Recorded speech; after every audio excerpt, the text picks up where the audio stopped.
Welcome to the 28th Annual CSR Conference at the Miami Marriott Dadeland. We have the opportunity to hear from Mr. Richard Nagel, our Director of Clinical Services, present on the advancements and latest technologies in cardiac and liver imaging. Join us for this interesting conference. As I said, I've been doing cardiac imaging for about 30 years, and lately it's been taking off in the Caribbean and Central America. And I've been working with the cardiologists and radiologists, putting chest pain clinics together and setting up protocols for scanning and medicating the patients.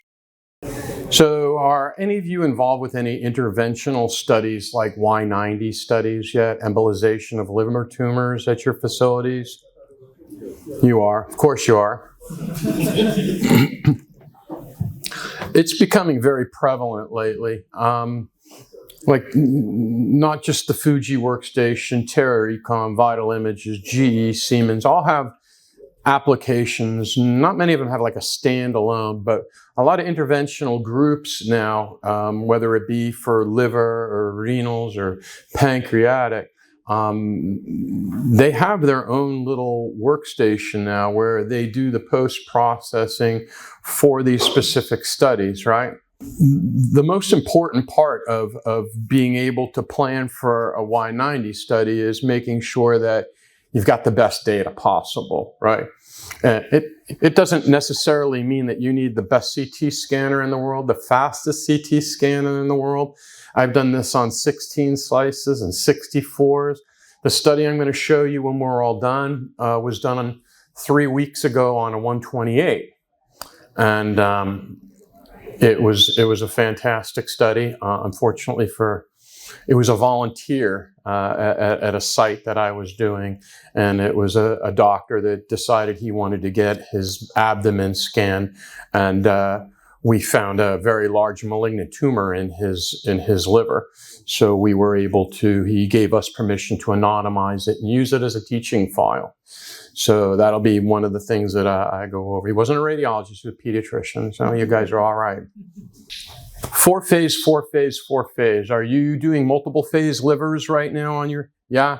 So non-contrast, you always need a non-contrast study. An arterial study is very important. Making sure that you get the portal phase and the delayed phase are very important. You don't want to get the portal and the venous portion mixed up. So usually, and I'll go through it, when you scan the arterial phase, I usually do like 5 cc's a second for maybe 30 seconds. And then I'll scan through it and I'll immediately come right back up. And by then it's out of the arterial system, basically. I mean, even if there's a little left in the arterial system, it's okay as long as the venous system is the equilibrium stage is enhanced as well. So, I mean, this is one of the studies that I did. So, I mean, obviously it's a nice non-contrast. Arterial it came out pretty good. And you can see the difference right there, the portal venous phase and the delayed phase.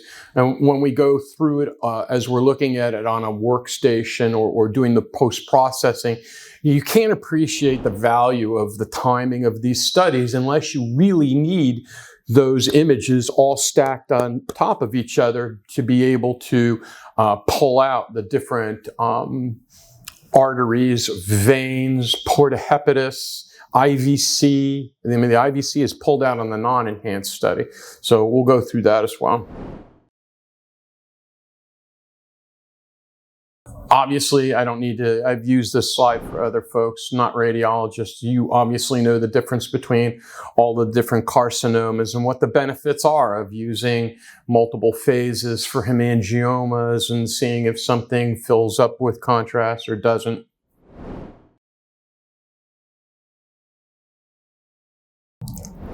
So for the techniques of doing this, right? Non-contrast definitely needed for your IVC. I use, like I said, 100 to 120 milliliters of contrast. I prefer 3 cc's to 5 cc's a second. Most places do. Obviously, the better the injection site, you know, the diameter of your catheter, the better, you know, it's suited for a faster dose. So like we talk about scan delay. So I don't know whether or not you're using studies or scanners that have the ability to do bolus tracking. I know your system does bolus tracking. Bolus tracking on like a 64 or 128 is a pulsed region of interest. So you're going to set a region of interest, an ROI, on an artery that represents where the first burst of contrast is going to be located. So if I was going to be doing a liver study and I wanted arterial, I would put an ROI in the descending aorta. And when it hits a Hounsfield unit of 125, and what happens is it uses a small little burst of pulse, takes an image of that aorta, takes an image of the aorta, takes an image, and then when it hits that 150 or 125 Hounsfield units, it triggers the scanner to start taking the pictures immediately. One of the things that you have to be very careful about is your delays. You want to make sure that your breathing delay is incorporated into an arterial study on any of the new fast scanners, right? I do a lot of scans on the Fuji 128 because that's one of the things that the company I work for, has. And you can't chase contrast on a 128. You're never going to win that battle. So it's best to plan the study out right, get your non-contrast, make sure that your arterial is set right where it needs to be. My breathing instructions I do at like 2 seconds, because the better educated a patient, whether it's cardiac imaging or liver imaging, anytime you want an arterial state, I feel like you need to really educate the patient on, take a breath when I tell you and hold it, don't bear down. Because, what happens, and we found at a couple of the sites that were doing this in the Caribbean, is that they would take a deep breath on a PE study and bear down. And when they push all the contrast back out of it would trigger bolus tracking, but the contrast was right there. But they held that breath and poof, there was no more contrast left in the pulmonary artery. So educating your patients helps an awful lot. I can't. I just got finished 3 weeks in Belize going through with this and explaining to them, and got them to the point where you just can't walk out as a technologist, shut the door and push an ejector button and think that you're going to be successful, because, there's just too many variables in CT angiography part of it where you really need, as a technologist, to take responsibility and make sure that you eliminate every single one of those variables that you can. Inspiration, breath, hold, right? When I tell you, take a breath and hold it. And that's it. Pretty simple. So, explaining to the technologist as well is that the radiologist, I work with a lot of radiologists that when they do complex liver studies or cardiac studies, they like to sit in the CT room and work with the technologist. And I 100% appreciate that, the fact that they're working together, because it makes the technologist that much better at what they do. If they've got the doctor in there letting them know, hey, this is this, and we need to keep an eye on this. So, you might even want to do another delay when it's all done, depending on what was seen in the liver. So, are any of your sites doing Y90s as of yet?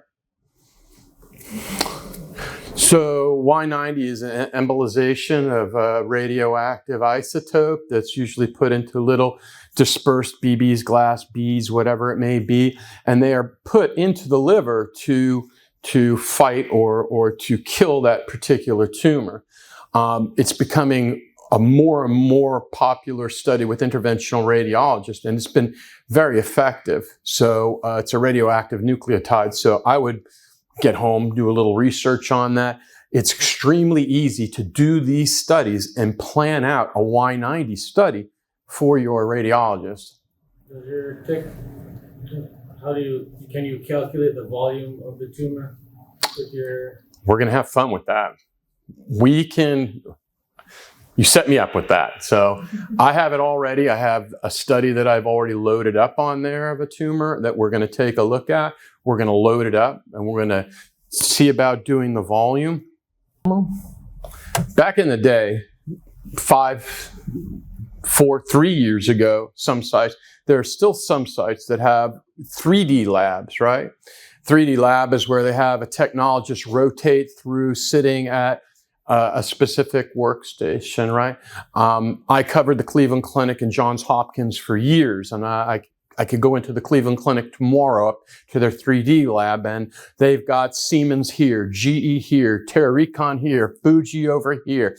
They've got a little bit of everything, and they've got 2 or 3 people that all they do all day long is be that butcher I told you about before. Prep data for the doctor, so the doctor only has to look at what they need to.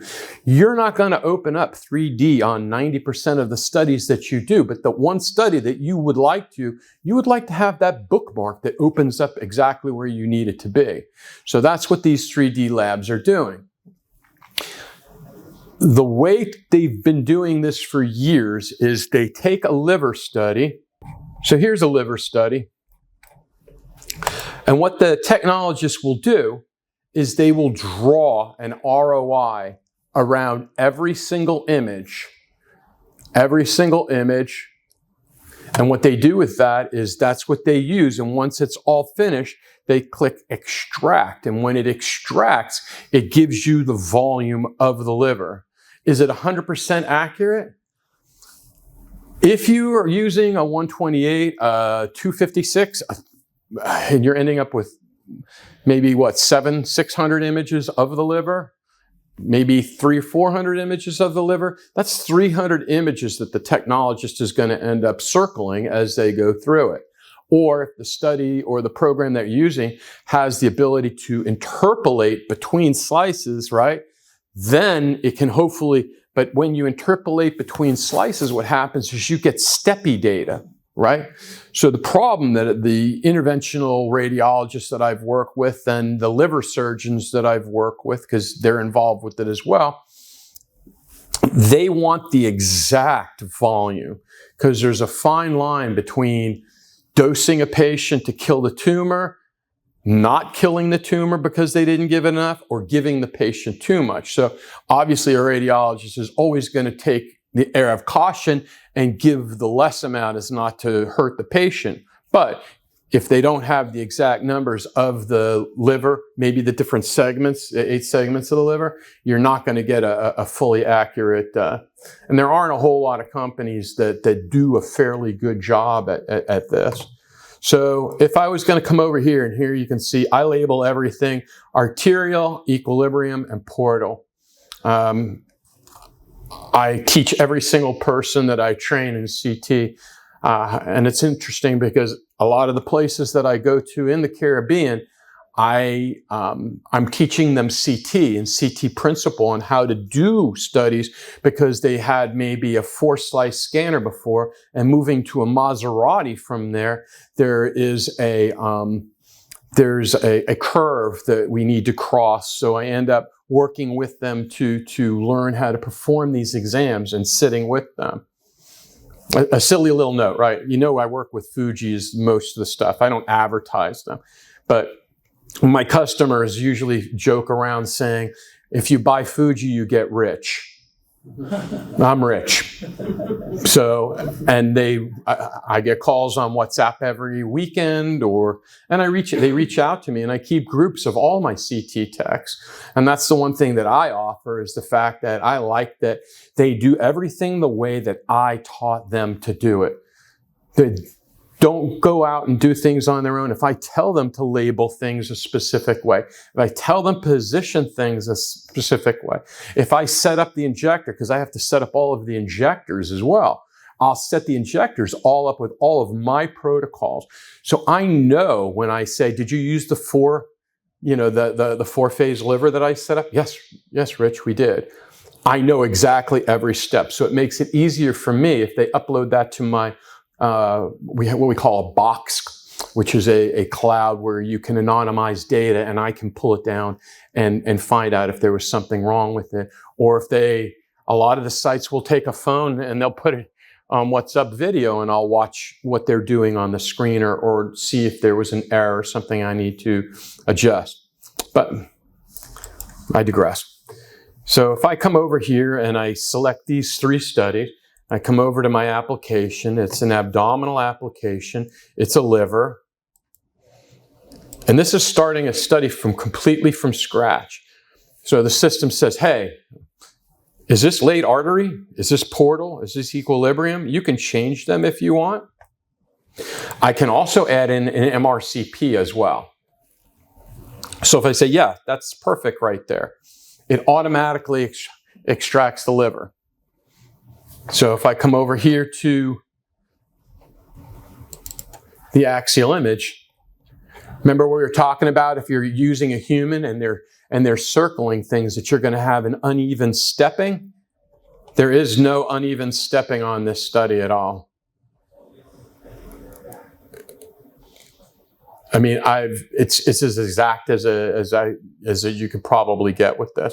I mean, even if I pull over, this is where you usually see, this is from the scan. So you see the different steps in the 2.5 millimeter cuts.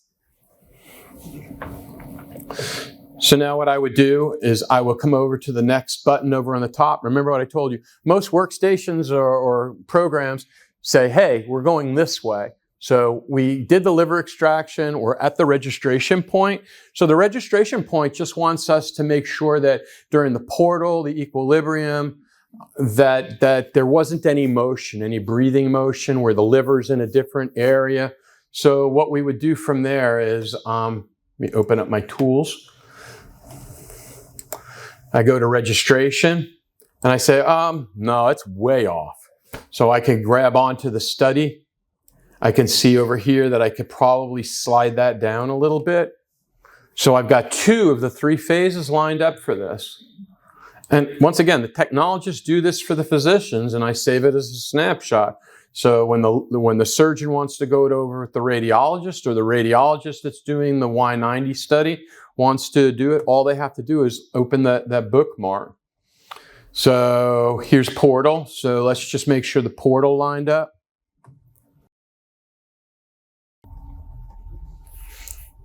Looks fairly good there as well. I mean, I could move it a hair. And then what we go to do is it's what's called surrounding organ extraction, because the more things that we move out of the liver is going to give us a better true volume of what the liver is. So if I come over here and I hit OK, first thing it's going to do is it's going to remove the IVC. And it's going to show it like a drinking straw right in the middle of your screen. And remember, this is all heavy lifting. So this is how long it takes for these computers to take 3 data sets and crunch the numbers and give us exactly what we want. So it takes probably about 5 minutes in total for just the machine to do the different extractions of the different organs or vessels. So all of that work just for that right there, right? But really what it did is, this is the first step that it did, but it knew what program we were in. So behind the scenes, when it was crunching some of that data, it also grabbed some of the other organs for us, right? So up here, you can see these are all of the different things that you can remove from here. We start off by the IVC, the vessel, the porta hepatis, venous. We could do ureters if we want. Then we can actually say, hey, is this a high tumor or a low tumor? And distinguish it from there as well. So if I come over here to extract, it says, hey, do you want me to find the artery? Yes, I do. So it's going to go through and try to drive center lines through the aorta into the liver, as that we have what we could do a curved planar reformat through, but it maps it for us as well. Because once we're all done with this, the goal, right? I mean, even if you're not doing Y90s, but if you have a liver surgeon at your facility or a surgeon that wants to do liver surgery, they can do a virtual hepatectomy on this machine by all of the data that we're giving them. So it says, hey, I found all of this artery down there. How's that? I think that was pretty good. Now I want to take out the portal, right? So then we get down to the point where we want to show it where the liver tumor is. So we'll come over here, we'll click on there, and we will drive this across, and it's going to try to find the liver tumor as well. So the next part of this is the observation point. So, Doc, you were asking me before, does it do volumes? Well, it all depends on what volumes that you want, right? It'll give you a volume on all 8 segments of the liver. It'll remove all the vascularity out of it, the venous, the arterial, the IVC, the ureters, if you felt that they were in the way of the gallbladder, if you had the MRCP to do so. And then you could come over here and click onto one of these buttons and say, hey, the doctor wants to see what's going to be affected by that if I was going to cut out that specific organ. So if I take my virtual scalpel here, right, and I circle my liver lesion and I hit extract, hit new, hit OK. Now it's going to show me what liver is going to stay, what's going to go. And I'll have the ability over here, if I come into my organ list, is to go into the liver, and let's make that.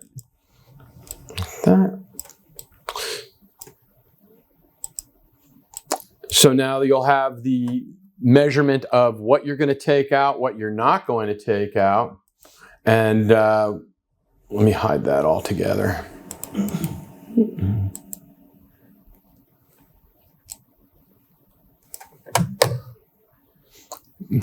You'll see which vessels are going to be affected. You'll know how much liver and how much volume of that liver is going to be taken away, how much liver is going to be left. Or if you're doing the Y90 studies, you're also going to have all of the exact information that you want. And we've gone over this. I've done dueling 3D things with different doctors where they did stuff on their computer and measured manually or used another. And it's fairly close, but I'll tell you that if you're using an automated system, that you can check up and down and make sure, you know, what it did. I mean, you can see that does a fairly great job at defining all of the data.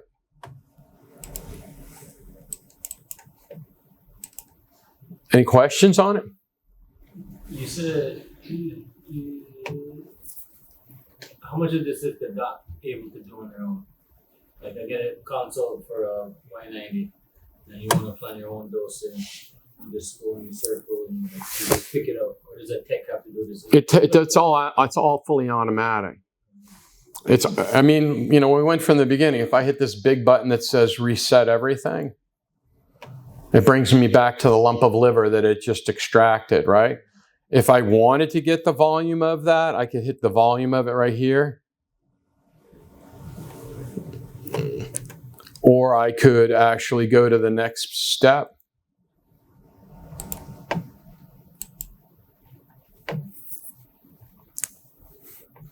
It does the IVC, and then you just select a different thing. That's why I was telling you I was working with the doctors at IU. They were doing this in Indiana.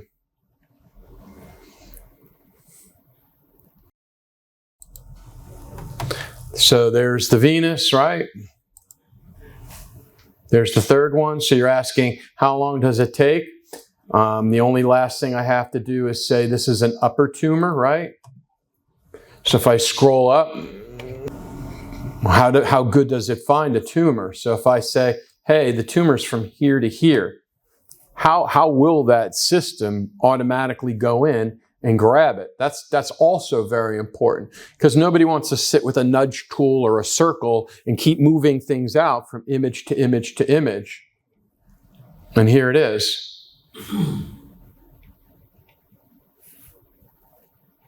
So like I said, the last thing there is you say, is this venous, arterial? Yes, yes. One more yes. And then it drops up. Calculating the surface. So here's the whole system.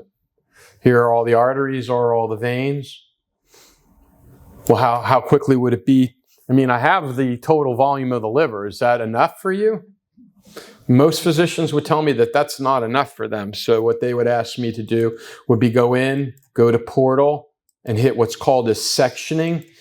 And you'll see right now that it's going to go over here. You see all my measurements are on the bottom right here. Now what it's doing, based on a tertiary landmarking and knowing what the liver is comprised of in all of the sections, when that's done, it should populate all of the different areas of the liver as well. Technically, you can do this with any organ, right? Any organ. We do renals for donor programs.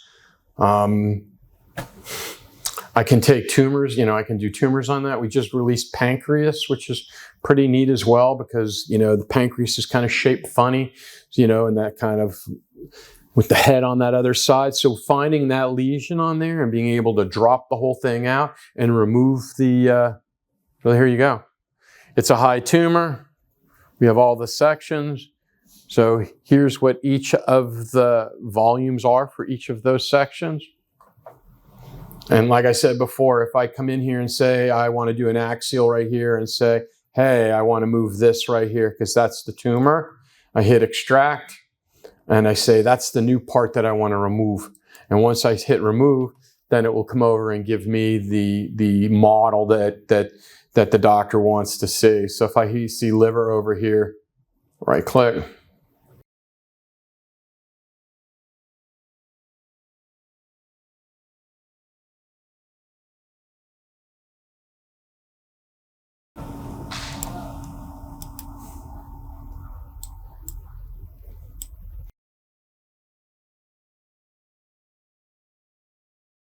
And once I'm all done with this, if I can get all this data together for the physician, and it takes me as a technologist maybe 10 minutes, 15 minutes altogether to roll through all this, I go and I hit the little disc up in the top that says save.